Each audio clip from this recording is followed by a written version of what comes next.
좋으신 하나님의 은혜가 여러분에게 함께 하시기를 주의 이름으로 축원드립니다. 우리 옆에 계신 분 인사, 그래도 반짝이 인사. 안녕하세요. 반갑습니다.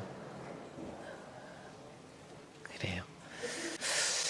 오늘 하나님께서 우리에게 주시는 말씀은 용서하는 자라는 제목입니다. 용서는 용서인데 용서해주는 사람이라고 하는 말씀의 제목입니다. 다음 주에는 용서 구하는 자, 이번 주에는 용서하는 자 라고 해서 용서에 대해서 하나님 말씀을 살펴보고 은혜를 나누고자 합니다.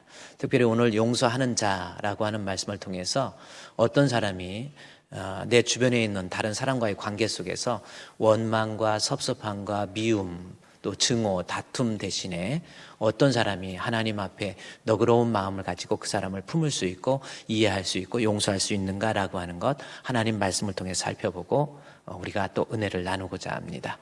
자, 용서라고 하는 것, 여러분 용서가 무슨 뜻입니까? 한번 생각해 보세요. 용서라고 하는 거, 여러분은 한번 여러분의 주변에 있는 다른 사람과의 관계 속에서 어떻습니까? 한번 오늘 말씀 앞에서 나는 다른 사람과의 관계에 뭔가가 문제가 있거나 혹시 서로 대립돼 있다든지 또 원망하고 반목해 있다든지 이런 관계는 아닌지, 그것이 부모와 자식의 관계이든 아니면 형제와 형제의 관계이든 아니면 교회에서 교우들과의 관계이든 잘 어울리지 못하고 서로 섭섭한 마음 속에서 서로 미워하고 또 원망하는 그러한 모습은 아닌지 오늘 좀 살펴보자는 거예요. 그런데 내가 이해하고 너그러운 마음 가지고 용서하지 못하는 것이 단순한 의미가 되지 않습니다. 내가 만약에 신앙생활을 한다고 하면서 아직도 사람과의 관계에 문제가 있다고 한다면, 서로 반목하는 관계가 되어 있다고 한다면 그것은 성경에서 믿음이 없는 사람이다라고 그렇게 단언을 합니다. 따라서 내가 다른 사람을 용서하고 그 사람을 품을 수 있다라고 하는 것은 단순한 어떤 좋은 덕목으로서 그저 너그러운 마음으로 이해하라라고 하는 정도가 아닙니다. 이것은 신앙과 관련되어 있는 거예요. 내가 믿음이 없으면 용서하고 싶어도 용서가 안 되는 것, 그것이라고 성경은 이야기하고 있다라는 겁니다. 마태복음 18장 35절 말씀을 먼저 여러분이 한번 참고해 보시면 누구든지 너희가 각각 마음으로부터 형제를 용서하지 아니하면, 이렇게 나와 있죠. 여기 마음으로부터 형제를 용서하지 아니하면, 이 말씀은 내 마음의 중심에서 내가 억지로 노력해가지고 용서해야지, 좀 덮어둬야지, 그런 마음 말고 정말 내 마음의 중심에서 그 사람이 이해가 되어지고 그 사람이 용서가 되어지고 그 사람을 품어지게 되는 그러한 것, 그것을 마음으로부터 형제를 용서했다라는 표현을 하고 있는 겁니다. 여러분은 그런 마음이 듭니까?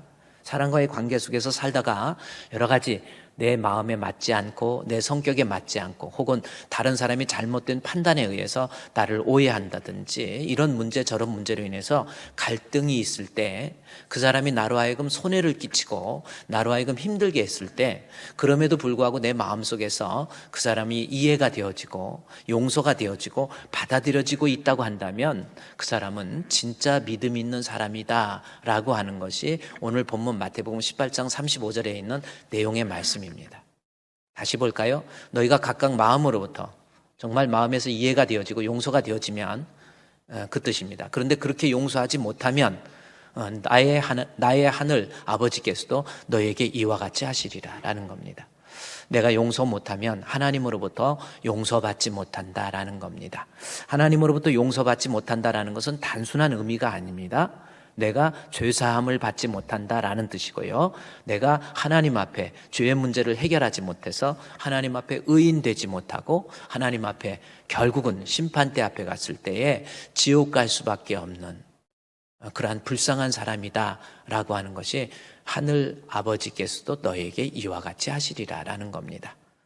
그러니 우리가 용서하지 못하고 아직도 내 마음속에 뭔가 이렇게 갈등을 안고 있고, 교회에서 신앙생활하면서도 자꾸 저 사람 왜 저렇지 하고 함부로 판단하면서 저 사람은 문제가 있어, 저 사람과 함께하기 싫어, 저 사람이 함께하면 나 구역에서도 나가버릴 거야, 저 사람과 함께하면 나 여전도에 남전도에서도 나가버릴 거야, 저 사람과 함께하면 나 교회도 떠나버릴 거야. 그것은요, 단순한 자기 생각이나 자기 주장이 아니라 그것은 실제적으로 내 안에 아직도 예수 믿는 믿음이 없는 것이고, 성경은 그렇게 얘기하는 거예요. 내 마음에 진정으로 예수를 믿는 믿음의 사람이라고 한다면 그 사람은 하나님 앞에 그 사람에 대해서 너그럽게 이해하고 그 사람을 품을 수 있는 용서의 사람이 될 수 있다라는 겁니다. 믿음이 있다고 하면서 하나님과의 관계는 기가 막혀요. 얼마나 열심인지 몰라요. 막 찬양도 하고 헌금도 드리고 봉사도 하고 하나님과의 관계는 좋은데 사람과의 관계에 문제가 있고 사람과의 관계에서 자꾸 갈등이 생기고 있고 잘 어울리지 못하고 외톨이가 돼버리고 그거는 사실은 하나님 관계에 문제가 있는 거예요. 요한일서 4장 20절 말씀에 보면은 그 말씀을 그렇게 이야기합니다. 너희가 하나님을 사랑하노라 하고 하나님 사랑한다고 합니다. 하나님 사랑합니다 해서 그 사랑에 따르는 여러 가지 우리 주님을 향한 예배와 봉사와 섬김과 이런 모든 다 한다고 하면서 형제를 미워하면 이는 거짓말이라는 겁니다. 하나님 안 믿는 거라는 거예요. 잘못된 믿음이라는 겁니다. 그 사람의 믿음에 따르는 어떤 그 사람의 봉사와 헌신과 수고와 이런 열정들은 인간의 단순한 종교심에서 나온 것이지 사죄의 은총을 깨닫고 사죄의 은총 입은 자임을 본인이 발견하고 그 은혜에 감격해서 하나님 앞에 예배드리고 찬양하고 봉사하는 모습이 아니라는 거예요. 신앙과 하나님 사랑하는 하나님과의 관계의 정상적인 관계와 사람의 관계는 동전의 양면처럼 똑같은 거라는 겁니다. 가인과 아벨 중에서 가인이 동생 아벨을 돌로 쳐 죽입니다. 어떻게 그럴 수 있죠? 사람이 미워하는 마음, 섭섭한 마음, 이것이 나중에 결국은 그 사람을 쳐 죽이게 되는, 자기 형제라고 해도 가족인데 어떻게 쳐 죽일 수 있겠습니까? 가인이 그렇게 동생을 쳐 죽였어요. 이 문제가 왜 이렇게 발생했지요? 창세기 4장에서 이야기합니다. 가인이 하나님 앞에 드려지는 제사, 하나님 앞에 드려진 예배, 다시 말해서 제사와 예배에 문제가 있었다라는 거죠. 이것은 무슨 뜻이에요? 하나님과의 관계, 가인과 하나님의 관계에 문제가 있는 거예요. 제사는 형식적으로 드렸지만 하나님 진짜 사랑하는 마음, 하나님 진짜 믿는 믿음이 없었다라는 겁니다. 하나님과의 정상적인 관계가 깨어지니까 결국 사람과의 관계에 문제가 생기는 거예요. 하나님과의 관계와 사람의 관계는 똑같은 거라는가요? 이것이 성경에서 우리에게 강조하고 있는 말씀의 내용입니다. 여러분은 혹시 예수 믿는다고 하면서 지금 혹시 아직도 부부간에 심한 갈등을 앓고 있고 아직도 부모와 자식 간에 서로 보기 싫어하고 원망하고 아직도 가족 간에 형제 간에 아직도 나한테 섭섭한 마음 나는 도대체 지울 수가 없다. 내 눈에 흙이 들어가도 나 용서 못한다. 그런 사람이 있습니까? 아니면 성도들 관계 속에서도 나는 저 사람과는 이야기하기도 싫어. 나 저 사람과 말하기도 싫어. 나 저 사람과 같이 식사하기도 싫어. 예배 드리기도 싫어. 그런 마음이 있습니까?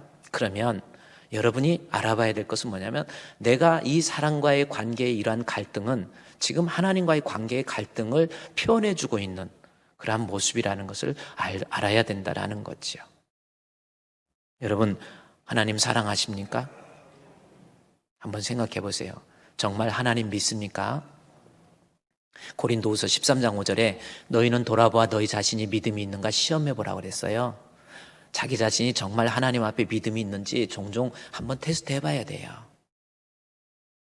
진짜 믿음이 있으면 너희가 나를 사랑하면 형제도 사랑하고 하나님으로부터 용서함 받은 사람은 내게 손해를 끼치고 내게 불이익을 끼친 사람, 내 자존심을 상하게 한 사람도 받아들일 수 있는 사람으로 되더라라는 겁니다.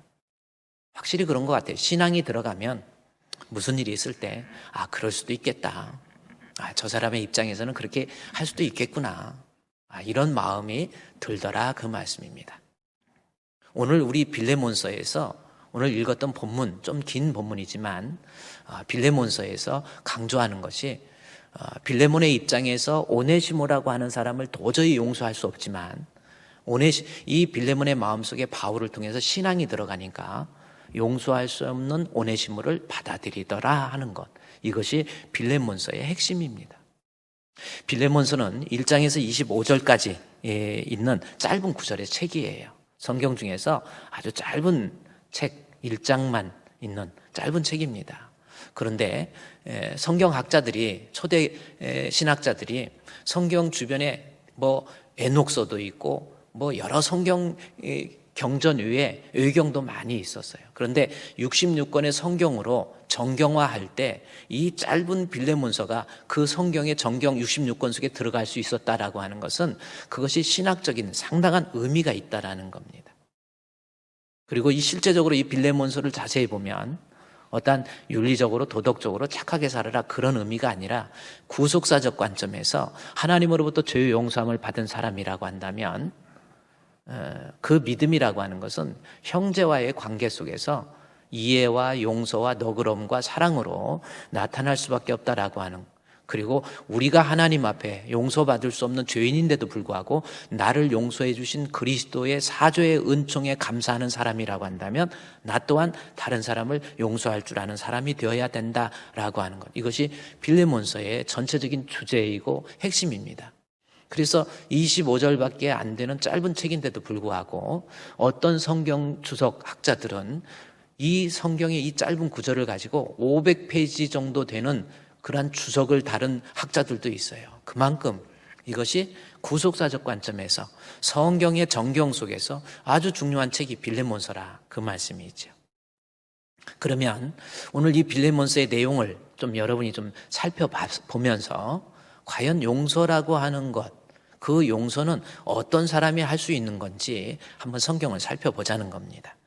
자, 빌레몬서 1장 8절부터 한번 오늘 성경을 한 절 한 절씩 보도록 하겠습니다.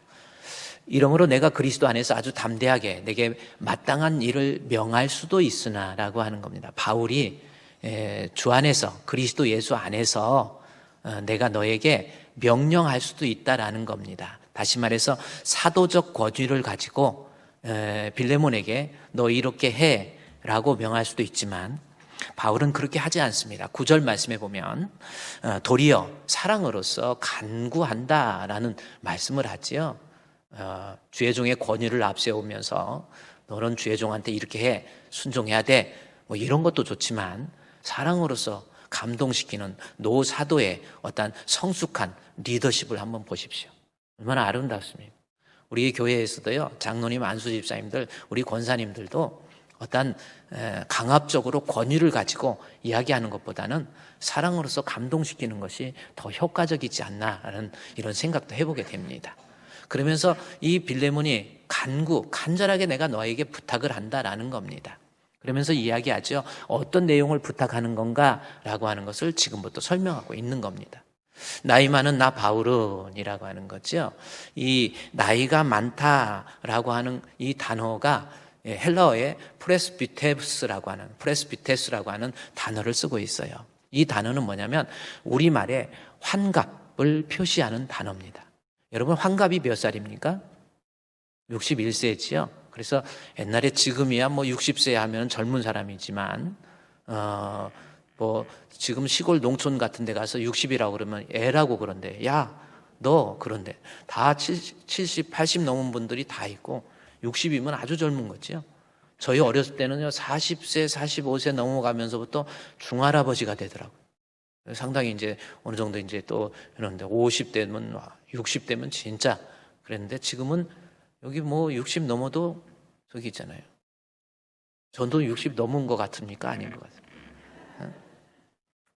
저는 제가 늘 말씀드린 우리 성도들 입장에서는요, 목사님 나이를 생각하면 안 된다 그랬죠. 저는 어렸을 때 태어나갖고 살 가능이 없다 해가지고 포기해가지고 이렇게 했는데 박종철 목사님이라는 그 목사님께서 기도해서 살았다 해서 이름이 성은이에요. 하나님의 은혜, 성은으로 살았다 해가지고 했는데 빼빼 말라서 거의 죽을 줄 알았는데 지금 살아난 거예요. 그래서 아버지도 죽을 것 같은데 살았네 해갖고 늦게 호적 신고를 좀 늦게 했어요. 그래서 제 주민등록에 나와 있는 생년월일은 정확한 날짜가 아니고요. 그래서 주민등록 나이로 생각하지 마시고 저는 70 넘었는지도 몰라요 지금. 80 넘었는지도 모릅니다. 뭐 이건 뭐 다른 의미가 아니라 목사님 나이로 보고 뭐 그럴 적이가 아니에요. 우리 어쨌든요. 근데 이 빌레몬 에게 편지를 쓰면서 나이 많은 나이 해서 61세라고 우리가 알 수 있는, 그래서 이 성경을 기록할 때 바울이 61세였구나 라는 것을 알 수 있고요. 바울은 서기하고 바울의 나이하고 똑같아요. 바울이 AD 67년에 순교하거든요. 그때 나이가 67세입니다. 그래서 61세 때에 AD 61년에 바울이 이 빌레몬서를 쓴 거예요. 우리가 거기까지 이 본문을 통해서 알 수 있고요. AD 61년에 61세에 바울이 빌레몬에게 쓴 책이 바로 빌레몬서다라는 겁니다. 그런데 본문의 말씀에 이 3절, 9절 말씀에 나이 많은 바울 61세라고 하는 것을 얘기하면서 지금 또 예수 그리스도를 위해서 갇혀있다, 갇힌 자 되었다라는 이야기를 합니다. 감옥에 갇혀있다라는 표현이지요. 그런데 감옥에 갇혀있는데 어떻게 갇혀있는가 봤더니 또 예수 그리스도를 위해서 갇혔다라고 해서 바울이 이 감옥에 갇혀있을 때가 처음은 아니구나 라는 겁니다. 처음은 아마 바울이 빌립보 감옥에서 바울이 2차 선교할 때 빌립보 감옥에 갇혀있을 때를 이야기한 것 아닌가 그렇게 생각할 수 있습니다. 그런데 여기에서는 바울이 또 예수 그리스도를 갇혔다라고 하는 것은 AD 61년도에 실제적으로 바울이 로마의 감옥에 갇히게 됩니다. 감옥에 갇혀서 2년 동안 감옥에 갇혀 있었다라는 겁니다. 그런데 2년 동안 감옥에 갇혀 있을 때 이때가 어떻게 표현되냐면 가택연금으로 갇혀 있는 거예요. 로마라고 하는 이 감옥 속에 갇혀 있는 것이 아니라 어느 한 집에 연금을 시켜버린 겁니다. 옛날에 우리 정치인들 잘못한 사람 그 가택연금 시키듯이 바울이 1차 로마에서 감옥에 예루살렘에서 압송돼서 로마에 갔을 때에는 그때 바울이 AD 61년에 2년 동안 가택연금 되는 겁니다. 이 사실에 대해서 사도행전 28장 30절, 31절에 기록되어 있어요. 바울이 감옥에 갇힌, 바울이 온 이태 2년 동안 자기 셋집에서 머물면서, 이 말씀이 나오죠. 여기 셋집이라는 표현을 하는데 이것이 가택연금입니다. 그러니까 로마의 어떤 행정 수도의 그 근방에서 어느 집에, 일정한 집에 세를 내고 거기에 딱 갇혀 있어야 돼요. 그런 겁니다. 그게 이태 동안 바울이 로마의 어떤 집에 감옥, 즉 가택 연금되어 있는 상태입니다. 근데 가택이 연금됐을 때, 집에 딱 갇혀 있을 때 바울이 뭐 했는지 보니까 자기에게 오는 사람들을 다 영접해요. 가택 연금됐기 때문에 그 안에 집에 들어와서 사람들과 이야기도 하고 또 대화도 하고 또 같이 그렇게 할 수 있는 거거든요. 다 영접하고 그 다음 절에 보면은 하나님의 나라를 전파하며 주 예수 그리스도에 관한 모든 것을 담대하게 거침없이 가르쳤다라는 거지요. 바울이 로마 감옥에 갇혀 있을 때 2년 동안 뭐 했냐면 오는 사람들 다 받아들이고 그 사람들에게 예수가 그리스도라는 것을 가르치고 훈련시킨 거예요. 2년 동안. 그래서 그렇게 가르치고 훈련시킵니다. 그래서 가르치고 훈련시켰을 뿐만 아니라 바울이 이 이태 동안 감옥에 있으면서 편지를 씁니다. 각 교회들마다 편지를 써요. 그때 쓴 책이 에베소서, 빌립보서, 그다음에 골로새서, 그리고 오늘 쓴 빌레몬서 4권의 책을 바울이 로마의 감옥, 즉 가택 연금된 상태에서 4권의 책을 써요. 그래서 에베소서, 빌립보서, 그다음에 골로새서, 그래서 책을 쓰는 거예요. 그래서 이것을 옥중서신이라 그렇게 얘기해요. 골로새서도 그때 쓴 거. 바울이 로마의 감옥에 이태했을 때 이 빌레몬서도 그때 쓴 겁니다. 그런데 책을 쓸 뿐만 아니라 다시 그 본문에 아까 보니까 이태 동안 머물러 있을 때 자기에게 오는 사람들을 영접하고 그다음에 그 사람들에게 뭐 했어요? 그 다음 절 31절에 보니까 하나님 나라 전파하고 예수에 관한 모든 것 거침없이 가르쳤다라고 하는 거예요. 이때 이 가르침을 잘 받았던 사람들이 누구냐면 성경의 이제 사도행전과 여러 이 서신들을 보면 이때 바울이 2년 동안 로마의 감옥에 있을 때 와서 배웠던 사람이 대표적인 사람들이 있어요. 디모데, 그 다음에 누가, 그렇죠? 누가도 와서 바울을 로마에서 옥바라지 하면서 그랬습니다. 그래서 디모데, 그 다음에 누가, 그 다음에 마가도 왔어요. 마가도 와서 나중에 이 뒤에 다 나옵니다. 그래서 마가도 와서 바울을 통해서 하나님 말씀 배우고 여러 가지 훈련도 받고 심부름도 하고 그런 거예요. 그리고 아리스타고라고 하는 사람, 이 아리스타고도 참 재미있는 분이에요. 아리스타고 하면은 반드시 바울이 곤경에 처해 있는 상황 때 아리스타고가 여지없이 나타납니다. 그래서 아리스토하고도 오고, 그 다음에 에바브로디도, 그리고 에바브라, 그 다음에 두기고, 그 다음에 오늘 오네시모도 와서 배운 거예요. 그래서 그 다음 절 10절 말씀해 보면 이때 동안 가리킬 때 갇힌 자 중에서 10절 말씀, 빌레몬서 1장 10절 말씀해 보니까 거기 갇힌 자 중에서 낳은 아들 오네시모 이렇게 나온 거예요. 갇혀 있을 때, 감옥에 있을 때 오네시모도 와서 하나님 말씀을 배웠다라는 겁니다. 가르칠 때 배운 거죠. 그런데 여기에서 드디어 오네시모에 대해서 설명을 해요. 오네시모는 어떤 사람이었는가 하고 봤더니 갇힌 자 중에서 나았다라고 하는 거. 아들로 표현하고 있는 거예요. 영적인 아들로. 여러분, 디모데를 바울이 아들로 표현하고 그 다음에 오네시모를 아들로 표현하는, 그만큼 사랑스러운 어떤 주의 어떤 신실한 신앙인이 됐다라고 하는 것. 바울의 교육을 통해서 신실한 이런 신앙이 됐다라는 겁니다. 그러니까 오네시모는 지금 여기 로마에 있는 이 오네시모는 사실 골로새에서 빌레몬의 가정에 있는, 빌레몬의 집에 있는 노예였고 종이었거든요. 그런데 그 종이 자기 주인 빌레몬의 돈을 훔쳐가지고 야반 도주해서 도망간 겁니다. 도망을 가니까 기왕이면 내 주인 집에서 멀리 도망가야지. 왜냐면 잡히면 이때는 사형이에요. 무조건 사형입니다. 사람을 잔인하게 결국은 죽어야 되는 사람이에요. 그런데 돈을 훔쳐가지고 빌레몬의 집으로부터 골로새 지역에서 100km, 200km, 300km, 400km 도망가는 거예요. 어디까지? 로마까지. 산 넘고 물 넘고 바다 건너서 로마까지 1700km입니다. 골로새 지역에서 1700km까지 도망가가지고 이제 로마에서 아주 청운의 꿈을 꿈고 나도 이제는 노예가 아니야, 나 종이 아니야 해서 마음껏 살아보려고 했는데 어떤 이유에서 그렇게 되었는지는 모르지만 그 로마에서 드디어 바울을 만난 거예요. 하나님의 은혜지요. 바울을 만났는데 바울이 누굽니까? 사도 중에 사도입니다. 대사도입니다. 대학자이면서 사도예요. 바울이 감옥에 갇혀 있을 때 이 오네시모가 가서 바울의 설교를 듣는 거예요. 한 번 듣고 두 번 듣고 또 듣고 듣다 보니까 인생이 무엇이고 죄가 무엇이고 구원이 무엇이고 천국이 무엇이고 예수 믿는다는 것이 무엇인가를 이 바울의 설교를 통해서 오네시모가 깨달은 거예요. 세상에 가지고 있던 이 욕심과 꿈도 다 내려놓고 바울 앞에 무릎 꿇습니다. 나도 이제 예수 믿습니다. 나 주님 사랑합니다. 그러면서 예수를 믿게 돼요. 그래서 바울이 내가 옥중에서 나았다라는 표현을 하고요. 그 다음 절 말씀해 보면 11절 말씀해 보면은 그가 전에는 내게 무익하였으나 너에게 빌레몬 너에게 무익했으나 이제는 나와 네게 유익하다라는 말씀을 합니다. 이 유익과 무익이 나오는데 유익이라는 단어가 헬라어에 보면은 열매라는 뜻입니다. 열매 혹은 이득이라는 뜻이에요. 이것은 뭐예요? 하나님의 나라의 복음 사역을 통해서 얻게 될 열매라고 하는 거예요.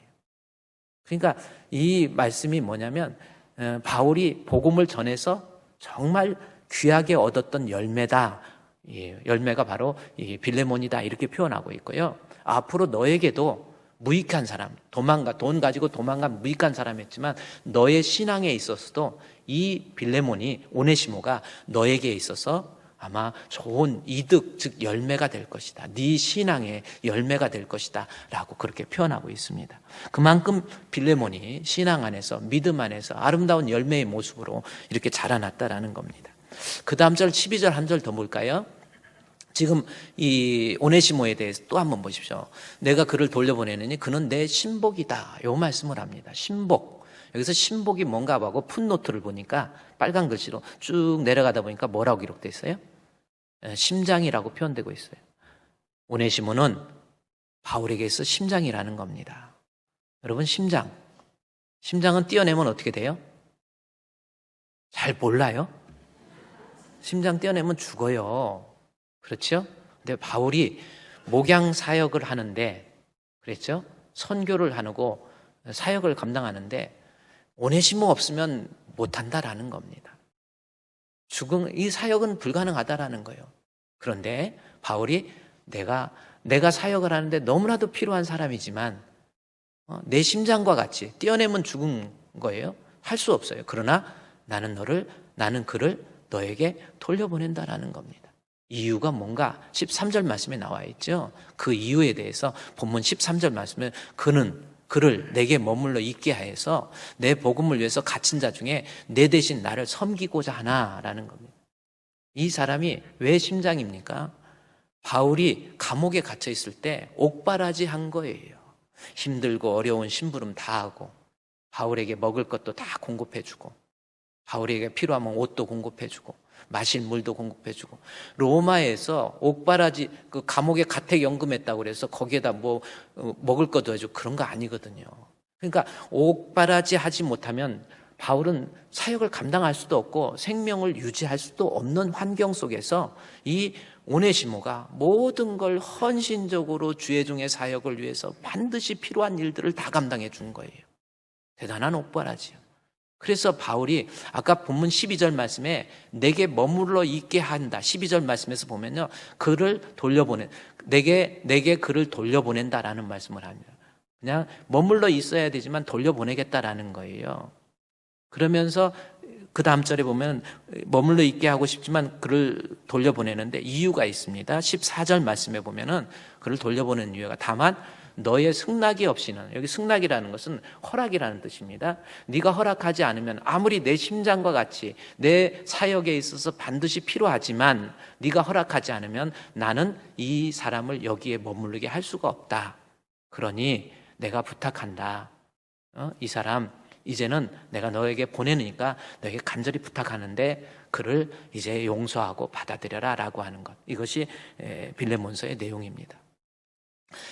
내 승낙이 없이는 나는 아무것도 하기를 원하지 않는다. 이 표현도 참 대단한 거예요. 오늘날 우리 한국 교회의 목회자들이 붙들고 있어야 될 말씀 중에 하나가 그거인 것 같아요. 남의 거 빼앗아다가 남의 성도 빼앗아다가 불의한 방법으로 해서 목회하는 거 하나님께서 기뻐하지 않잖아요. 바울은 오네시모 옆에 딱 붙들어 놓고 내가 심장과 같이 필요하니까 그냥 머물러 놓고 싶지만 그래도 아닌 건 아니라는 거예요. 거짓된 방법으로 또 남의 거 어떠한 탐욕적인 방법을 가지고 목회하는 거 원하지 않는다라는 겁니다. 참 대단한 모습이죠. 그런데 다만 내 승낙 없이는 내가 아무것도 하기를 원하지 아니하노니 그러면서 오늘 15절 말씀에 그러면서 아까 간구했던 내용이 있잖아요. 10절 말씀에 내게 간구한다. 나이 많은 내가 9절에서도 내게 간구하노니 내가 너에게 부탁한다. 이 오네시모가 이렇게 훌륭한 나에게 있어서는 반드시 필요한 사람이지만 내가 승낙이 없이는 내가 여기 머물러 할 수가 없으니까 내가 너에게 보내는데 다음과 같은 내용을 부탁하는 겁니다. 부탁이 뭡니까? 15절 말씀에 기록되어 있죠. 아마 그가 잠시 떠나게 된 것은 너로 하여금 그를 영원히 두게 하기 위함이다 라고 하는 것을 얘기하면서 16절 보십시오. 이후로는 종과 같이 대하지 말고 종 이상 사랑받는 형제로 두어라. 이것이 바울의 부탁이었어요. 그러면서 내게 특별히 그러하거든. 자, 내게 특별히 그러하거든 이겁니다. 바울에게 있어서 육신적으로 너무나도 귀한 존재였다라는 거죠. 사랑받는 형제라고 하는 겁니다. 내게 특별히. 하물며 육신과 주 안에서 상관된 내게냐. 이 말씀은 무슨 뜻입니까? 육신적으로 종, 그 다음에 영적으로 형제. 지금 이 내용을 기가 막히게 바울이 그냥 언어의 마술사처럼 그 본문을 이어가고 있어요. 그러니까 육신적으로는 종이지만 네가 주 안에서 영적으로 진짜 믿음이 있다고 한다면 너는 종이 아닌 사랑받는 형제로 용납하고 받아들여라. 지금 그 말을 바울이 하고 있는 겁니다. 바울이 이 말씀, 예를 들어 15절 말씀을 또 먼저 잠깐 올라가서 보면요. 잠시 떠난 것게 된 것은 너로 하여금 영원히 두게 하기 위해서. 이 말씀도요. 바울이 잠시라는 말과 영원이라는 말을 대비를 시키잖아요. 그래서 잠깐 떠났다라는 거. 네가 지금 섭섭한 건 잠깐이지만 그래요. 정말 죽일 수 있는 거 이런 육신적으로는 잠깐. 그리고 중요한 것은 영적인 것, 영원적인 거예요. 천국에서의 그러한 모습. 그래서 바울은 이 용서할 수 없는 오네시모를 빌레몬으로 하여금 네가 진짜 주 안에서 상관된 자로서 진짜 믿음 있는 사람이라고 한다면 그 오네시모를 용서하고 사랑으로 형제로 받아들여라라고 하는 것. 이것이 이 빌레몬서의 전체의 주제이고 핵심입니다. 여러분은 어떠세요? 따라서 이 말씀을 통해서 우리가 알 수 있는 것은 뭐냐면, 여러분이 진짜 믿음 있는 사람이라고 한다면, 그래요? 내가 진짜 주 안에 있는 사람이라고 한다면 도저히 용서할 수 없는 나를, 그 사람을 용서하고 받아들이는 사람, 그것이 진짜 신앙 있는 성도의 모습이라고 하는 거예요. 그렇죠? 여러분은 어떻습니까? 한번 깊이 생각해 보세요. 내가 진짜 신앙이 있습니까? 예수 안에 있습니까? 그러면 우리는 어떤 존재입니까? 나도 주님으로부터 용서받을 수 없는 죄인이지만 우리 주님으로부터 용서함 받은 존재이고, 따라서 진짜 용서함을 받은 사죄의 은총을 믿는 믿음의 사람이라고 한다면 내 주변에 있는 사람 또한, 너 또한 용서하고 이해하고 너그럽게 대해서 그들과 화목하게 지내는 것, 이것이 진짜 신앙의 모습이다, 이렇게 바울이 표현하고 있다라는 거예요. 여러분, 유대교 알지요? 유대교. 구약에서 유대인들을 믿는 유대교, 예수를 믿지 않는 하나님의 율법을 중요시하면서 생각했던 유대교가 있습니다. 그 유대교에서 당신이 진짜 우리의 하나님을 믿는 믿음의 사람이라고 한다면 두 가지를 행하세요, 그래요. 두 가지가 있으면 이 사람은 하나님 믿는 사람이다 라고 정의를 해버립니다. 자, 두 가지. 첫 번째는 뭐냐면 안식일입니다. 유대인들은 안식일을 지키는가 안 지키는가를 봐서 안식일을 지키고 있으면 하나님 믿는 사람. 그리고 또 하나는 할례입니다. 할례를 지키면 하나님 믿는 사람. 그래서 유대인들은 자기가 하나님 믿는, 하나님 앞에서 의의를 위해서 율법을 지킨다라고 하는 거, 안식일과 할례 철저히 지킵니다. 안식일 지키면 하나님 믿는 거예요. 안식일 안 지키면 하나님 안 믿는 겁니다. 할례를 지키면, 행하면 하나님 믿는 거예요. 할례 안 지키면 하나님 안 믿는 거예요. 유대인들에게는, 유대교에서는 그렇게 되어 있습니다.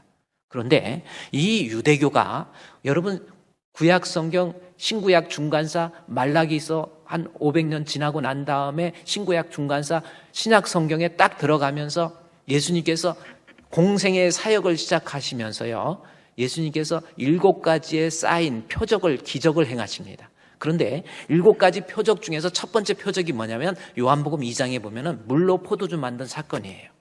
물이 포도주가 되는 거예요. 자, 물로 포도주 만들었다라고 해서 우리가 그 밑에 있는 종들이 주의 말씀에 순종했더니 이런 기적이 일어났다, 그러한 기적을 말하려고 하는 텍스트가 아닙니다. 물로 포도주 만든 사건을 통해서 저자 요한이 말하고자 하는 신학적 의도는 뭐냐면, 유대교는 잔치집에 포도주가 떨어지면 법적인 효력을 잃어버리거든요. 유대교 전통 속에서 잔치집에, 유대교에서 혼인 잔치집에 포도주가 떨어지면 법적인 효력이 무효해요. 그리고 더 이상의 흥도 없고 기쁨도 없고 행복도 없고 감격도 없습니다. 이것이 포도주라는 거예요. 그런데 그 포도주를 우리 예수님께서 물을 가지고 포도주를 만들었다 해서 이제는 유대교는 더 이상 하나님 앞에 법적으로 의인이 될 수 있는 방법도 효력을 잃어버렸고, 그리고 유대교에는 더 이상의 기쁨도 행복도 만족도 없는, 그래서 그리스도, 예수 그리스도 안에서 리플레이스 되어야 된다, 대치되어야만 유대교는 예수 그리스도를 믿는 믿음으로 유대교가 기독교로 대치되어야 된다라고 하는 것이 예수님께서 공생에 시작하면서 첫 번째 나타난 사인, 물로 포도주 만든 사건입니다. 다시 말해서 유대교는 예수 그리스도 안에서 대치되어야 돼요. 따라서 바울이 이 사실을 알고요, 바울이 교리서신 로마서에서 어떤 얘기를 하냐면 로마서 4장 1절, 2절, 3절 말씀만 봐도 할례 논쟁을 해요. 할례. 유대인에게 있어서 할례를 꼭 지켜야 의인이 된다라고 하는 것에 대해서 바울이 로마서 4장에서는 하나님께서 아브라함에게 의인이 된 것은, 보세요, 육신으로 우리 조상인 아브라함이 무엇을 얻었나 하냐, 그 다음 절에 보면요, 아브라함이 하나님 앞에 행위로서, 그래서 할례를 행함으로써 의롭다 하심을 받은 것이 아니라는 거예요. 그 다음 절에 뭐예요? 아브라함이 하나님을 믿으니까 그를 의로 여겼다라는 표현을 합니다. 이것은 유대인들이 아주 지키고 있었던 이 할례에 대해서 아브라함이 실제적으로 할례를 받을 때가 창세기 17장이에요.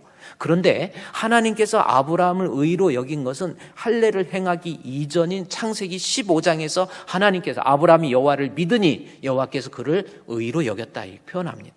그러니까 유대교는 할례나 또 안식일을 지킴으로 의인이 되고 하나님 백성이 되고 하나님 자녀가 되는 것으로 착각하고 있는데, 그리스도 안에서 예수를 믿는 사람은 이것이 믿음이 아니라 은혜로 구원받는 거예요.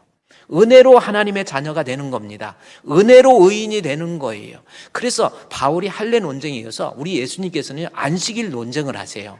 그것이 누가복음 6장 20절 말씀에 보면은 예수님께서 안식일 논쟁을 통해서 결론은 인자가 안식일의 주인이시니라. 이 말씀으로 6장 5절 말씀에 보면은 누가복음 6장 5절에 정확하게 이 얘기예요. 인자가 안식일의 주인이다. 이게 무슨 뜻입니까? 안식일, 유대인들에게 있어 안식일을 내가 지켜야 의인이 되는데, 예수를 믿는 그리스도인에게 있어서 안식일은 어떠면 인자라는 말 속에 집어넣어요. 인자는 뭡니까? 예수님의 고난을 상징하기 위해서 예수님의 이름의 별명이 인자거든요. 인자는 어떤 의미입니까? 인자라고 하는 것은 예수님께서 우리 죄를 위해서 대신 십자가에 고난당하시고 죽으신 예수 그리스도를 얘기하는 거예요.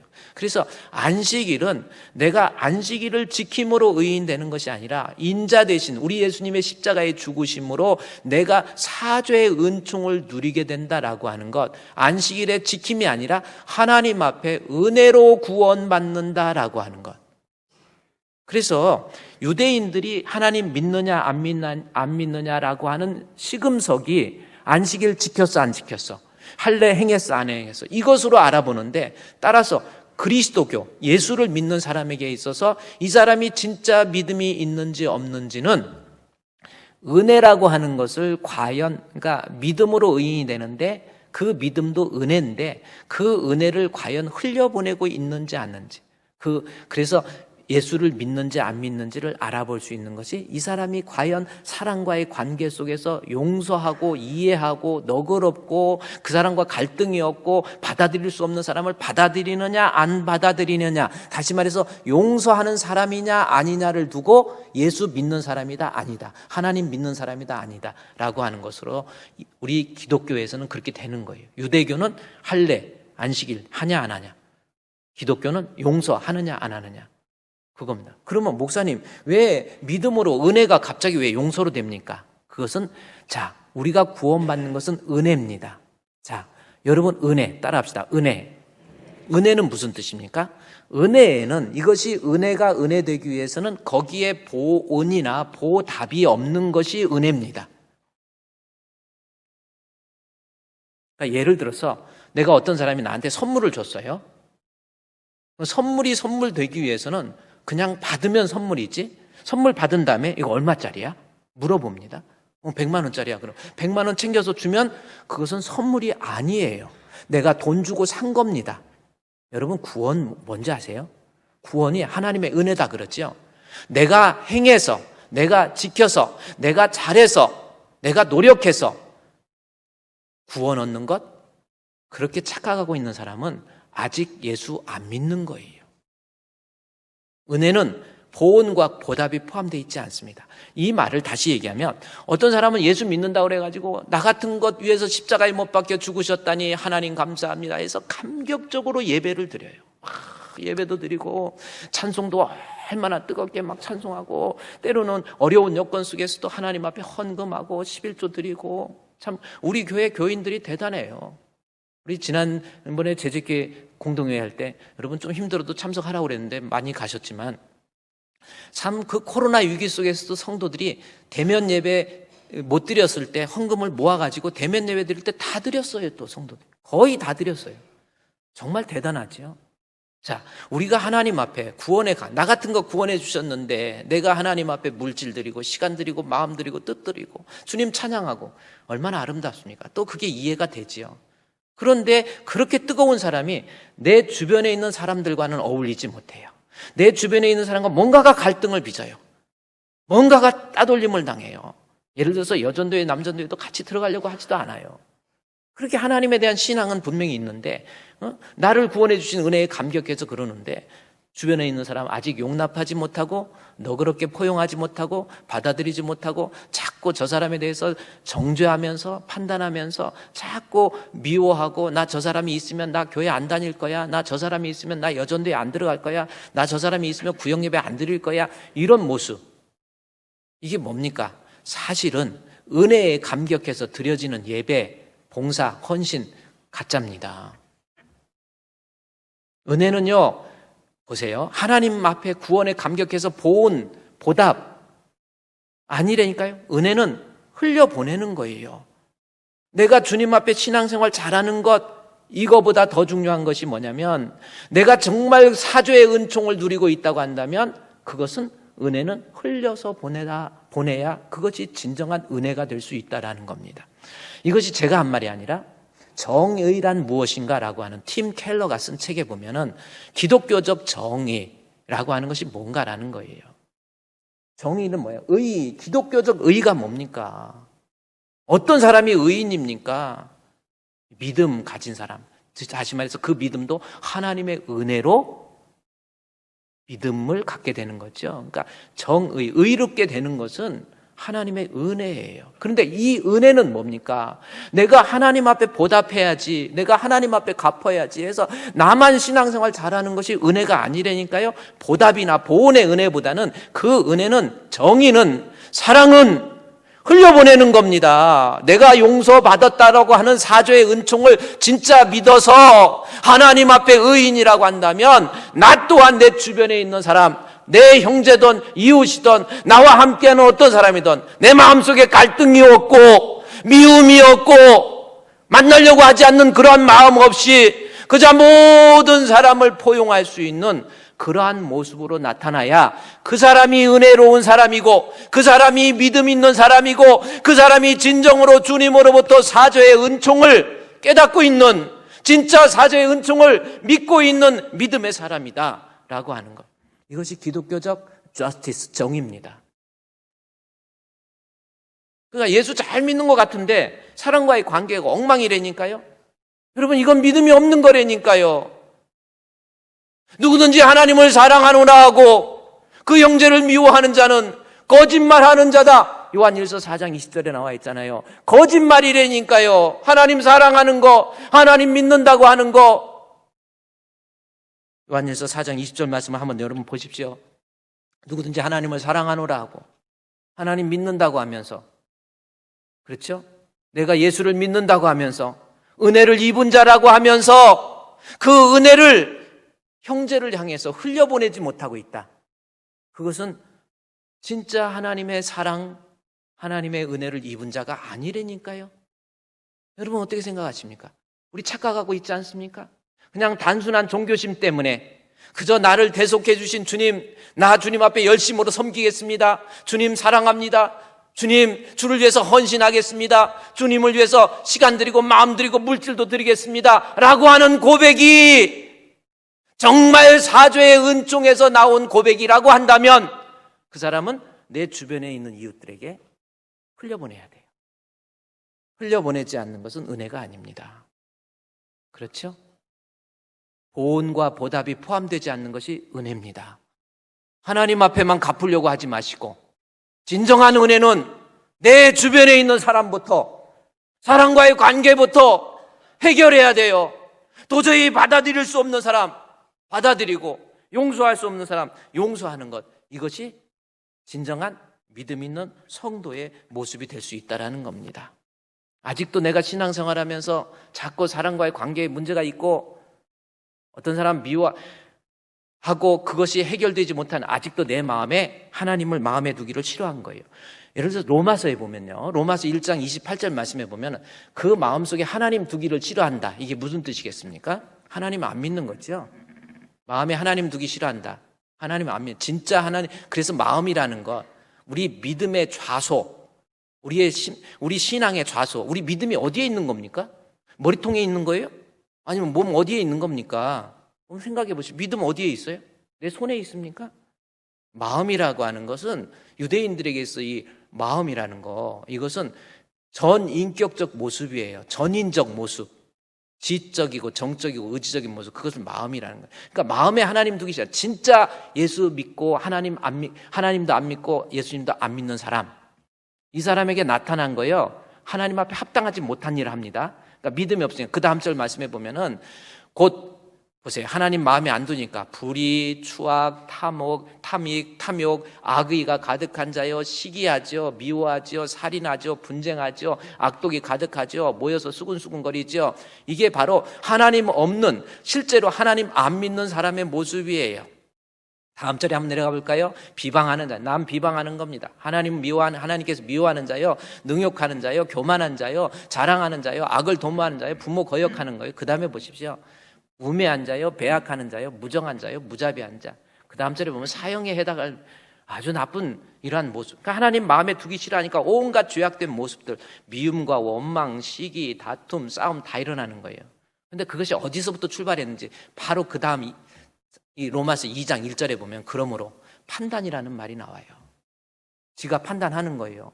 저놈은 이래서 내가 싫고, 저 사람은 이래서 싫고, 저 사람은 이렇게 했으니까 아주 나쁜 사람이야. 판단이 얼마나 무서운 줄인지 아십니까? 하나님, 그러므로라고 하는 것이 앞에 있는 하나님 마음에 두기 싫어하니까 나오는 모든 죄악상들이 사실은 어디서 나오냐면 하나님 마음이 없으니까 남을 지가 판단을 해요. 상대방, 목사님 저 사람 아주 나쁜 사람이에요. 저 사람과 같이 있으면 안 돼요. 그것도 자기 판단입니다. 남을 판단하는 사람아, 누구를 막느라고 내가 핑계하지 못할 것은 남을 판단하는 것으로 내가 너를 정죄함이니 판단하는 내가 같은 일을 행한다. 이런 말씀입니다. 그 다음 절 보십시오. 판단이 얼마나, 이런 일을 행하는 자에게 하나님의 심판이 진리대로 되는 줄을 아노라. 3절 말씀해 보면요, 뭐라고 했어요? 이런 일을 행하는 자를 판단하고도 같은 일을 행하는 사람아, 내가 하나님의 심판을 피할 줄로 생각하느냐. 하나님 마음에 두기 싫어하니까 여러 가지 미움과 다툼이 나오는데, 그 미움과 다툼은 1절에 나온 것처럼 2장 1절에 나온, 그러므로 여기에서 판단에서부터 나오는 거예요. 여러분 어떻습니까? 지금 여러분 그래서 남을 판단, 저 사람은 성격이 이상하니까 나 잘 어울리기 싫어. 그래서 거기에서부터 판단하는 거예요. 저 사람이 이랬으니까, 저 사람은 맨날 살아가는 거 보면 저런 식이야, 저 사람은 성격이 안 좋아, 저 사람은 맨날 돈만 알아, 저 사람은 뭐 한 거야.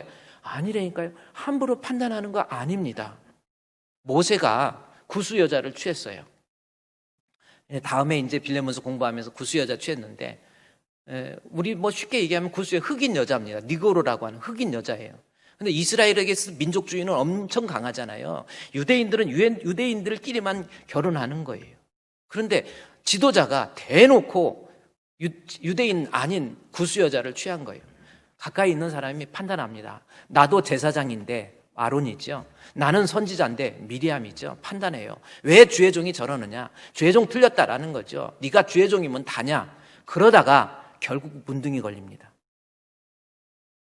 아론은 막 무릎 꿇고 모세한테 와가지고 고백한 주여라는 거예요. 이 주라고 하는 것이 뭡니까? 판단의 주체란 말이에요. 내가 함부로 판단했던 것, 하나님께서 뭐라고 합니까? 다 불러놓고 모세와 나는 항상 대면했다라는 거지요. 모세가 구수 여자 취한 거 하나님의 판단에 볼 때 잘못이 아니라는 거예요. 하나님이 어찌 보면 시켜서 했다라는 겁니다. 그런데 함부로 판단한 거예요. 판단이 얼마나 무서운지 아세요? 지금 로마서에서도 내 마음속에 누구하고 시기, 분쟁, 싸움, 다툼, 이거요, 하나님 앞에 판단으로부터 잘못된 판단이에요. 여러분 색안경을 벗으세요. 저 사람은 나쁜 사람, 저 사람은 저기 한 사람. 여러분 그게 얼마나 무서운 죄인데요. 여러분도 하나님으로부터 그러한 판단을 받게 되는 거예요. 설사 어떤 사람이 좀 이상한 모습이 있고 잘못된 모습이 있어도 함부로 판단하지 마시고, 그 사람에 대해서 함부로 판단해서 정죄하고 그로 인해서 그 사람을 미워하고 원망하고 공격하고 싸우고 다투는 거, 이거 반드시 해결해야 될, 진짜 믿음 있는 사람이라고 한다면 그렇지 않는다라는 거예요. 내가 믿음이 있으면 여러분 자연스럽게 용서되어지고 함부로 판단하지도 않고, 그것이 오늘 빌레몬서에서, 그래서 바울이 힘있게 빌레몬서 1장 16절 말씀 보십시오. 이후로는 빌레몬이 뭐라고 그럽니까? 종과 같이 대하지 아니하고 종 이상 사랑받는 형제로 대하라. 그러면서 바로 하는 말이 뭐예요? 특별히 그러하거든. 하물며 육신과 주 안에서 상관됐네. 주 안에 있는 자라고 한다면, 영적으로 신앙 있는 사람이라고 한다면 용서할 수 없는 종과 같은 노예와 같은 그 오네시모도 너는 네가 진짜 주 안에 있다고 한다면 너 또한 용서하는 사람이 되라. 너는 어떤 존재니? 너 또한 주님으로부터 용서받은 그러한 존재가 아니냐. 이것을 깨달으라는 거예요. 여러분은 어떻습니까? 오늘 본문의 말씀을 좀 깊이 생각해 보십시오. 아직도 신앙생활하면서 사람과의 관계에 문제가 있습니까? 아직도 내 마음속에서 섭섭한 마음으로 채워져 있습니까? 그분이 부모가 됐든 형제가 됐든 또 교우들이 됐든지 간에 또 죄종에게 됐든지 간에 여러분 진짜 하나님을 믿는 믿음의 사람이라고 한다면 보이는 형제를 미워하면 보이지 않는 하나님 사랑한다는 것 가짜라는 겁니다. 용서할 수 없는 사람도 너그럽게 용서할 수 있는 그러한 사람, 이게 진짜 믿음 있는 사람이에요. 할렐루야. 손양원 목사님, 여러분 아세요? 손양원 목사님. 손양원 목사님은요, 아들이 있었는데, 동인이 동신이 두 아들이 있었는데 그 두 아들을 총으로 쏴서 죽여버렸어요. 안재선이라는 사람이. 그런데 그 안재선이 사형 선고를 받는 날 형무소에 가서, 그 사형소 집행장에 가서 손양원 목사님이 가서 내 아들로 입양하겠다라고 해서 그 사람을 아들로 입양하고 그 사람을 데리고 옵니다. 옆에서 그래요. 딸들이, 아빠, 나 저 사람, 우리 오빠 죽인 저 사람 나 용서할 수 없어. 저 사람 받아들일 수 없어. 옆에 있던 아내가 뭐라고 하는지 아십니까? 여보, 내 피 같은 아들 그렇게 비참하게 총으로 쏴 죽였는데, 여러분 총도요 그냥 수십 번 쏘는 거예요. 여러분 그 손양원 목사님 그 아들 동인이 동신이 말, 나는 도저히 용서 못해. 그래, 용서한다 하더라도 입양은 못해. 내 아들로 못 받아들여. 그때 손양원 목사님 하신 말씀이 있어요. 여보, 그리고 딸아, 우리가 어떤 존재니? 우리 또한 주님으로부터 도저히 용서받을 수 없는 죄인인데, 나 또한 주님으로부터 버림받은 존재인데, 우리 주님의 만극한 사랑으로 용서받은 죄인, 하나님의 사랑의 자녀로 입양된 우리가 아니니 우리 용서하자. 잠깐 손양원 목사님 그거 한번 볼까요?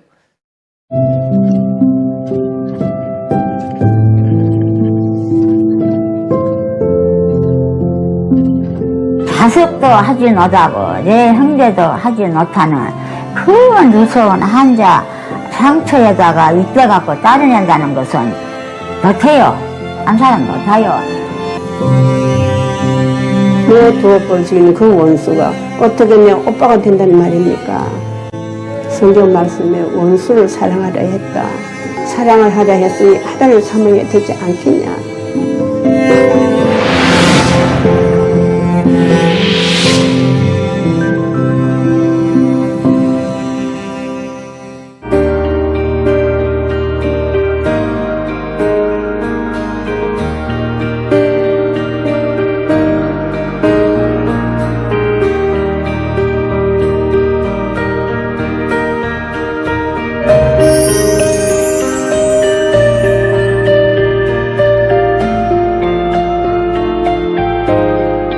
강제병 같이 생각하고 그렇게 무서워하는 이 나한 세계의 선박사님은 숨을 그때 서이 너희 잡았을 거예요.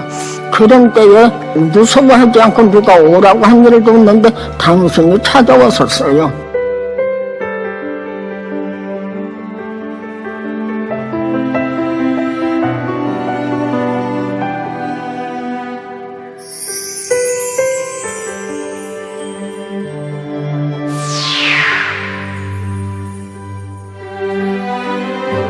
어떤 남자분 하나가 다리에 상처가 나가고 하늘이 치료해도 안 나신 게로 우리 목사님이 어디 사자. 그래갖고는 세상에 당신이 그 일다가 그 상처자가 당신 이대로 돼갖고 그 코로나랑 따라냈어.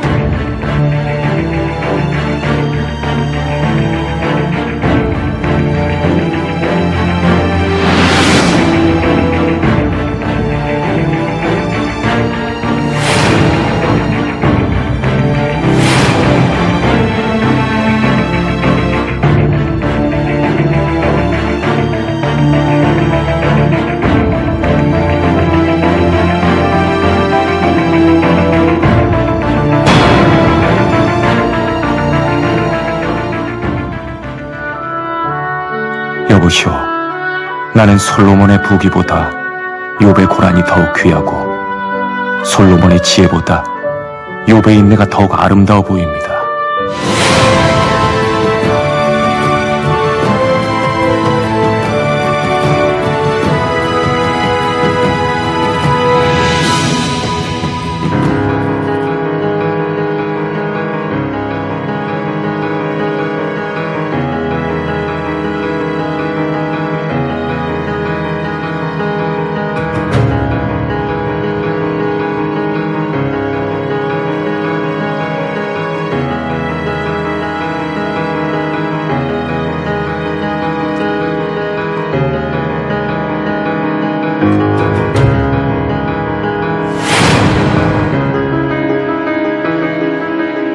또 오빠가 우순집에서 우리 자취생을 하다가 죽었는데 그 유물이 이제 먹고 애양원에 전달되어 왔어요.